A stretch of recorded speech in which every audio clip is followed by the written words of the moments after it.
মিলন হবে কতদিন সিরিয়ালের আজকের পর্বে দেখা যায় গোরাকে এলা বলছে যে আপনি এত বদমেজাজি কেন বলুন দেখিনি।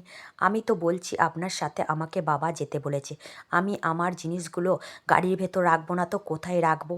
তখন গোরা বলে না, আপনার সাথে আমার যাওয়া হবে না, আপনাকে আমি কখনোই বিরক্ত করি না, আপনিও বিরক্ত করবেন না। তখন পিসিমণি ঘরে এসে বলে যে কাকিমণি কি বলছো। কাকিমণি তখন বলে আমার মেয়ে সব থেকে ভালো মেয়ে, আজ বিদেশ থেকে ফিরছে আলিয়া। আলিয়া আমাদের বাড়ির বংশধর একমাত্র, ও একমাত্র আমাদের মান রেখেছে। আর 5টা মেয়ের মতন কিন্তু আমাদের মুখ ডুবায়নি।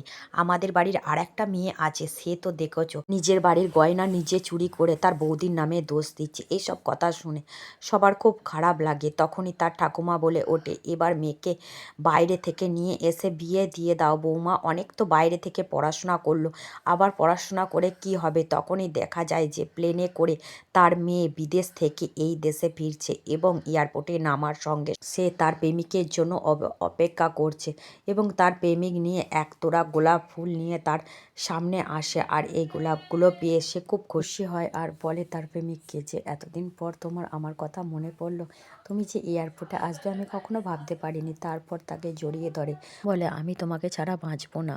অন্যদিকে এলা আর গোরা গাড়ির ভেতরে নিজেদের এত কথাবার্তা বলে যে গোরা বলে যে এই শুরু হলো তোমার বকবকানি, আমি আর সহ্য করতে পারছি না।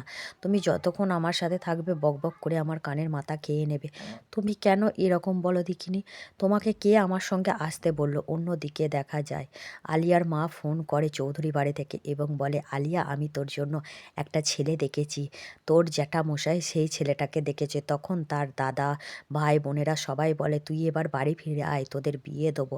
তখন তার ঠাকুমাও ফোনটা নিয়ে বলে এবার বিয়ে করতে হবে নাতনি, এবার তো আর উড়ে বেড়ালে হবে না, অনেক তো বিদেশে ঘুরেছো, এবার তো তোমার বিয়ের সময় এসছে, বিয়ের ফুল ফুটতে হবে। এই কথা শুনে আলিয়ার মুখটা একদম বাংলার পাঁচের মতন হয়ে যায়। সে ভাবে যে মা তুমি কিসের জন্য এখনই আমার বিয়ের কথা চিন্তা ভাবনা করছো, আমি কি বলেছি তোমাকে আমি বিয়ে করব। তখনই তার শ্বশুরকে এলা ফোন করে এবং বলে বাবা আমরা কাজটা করতে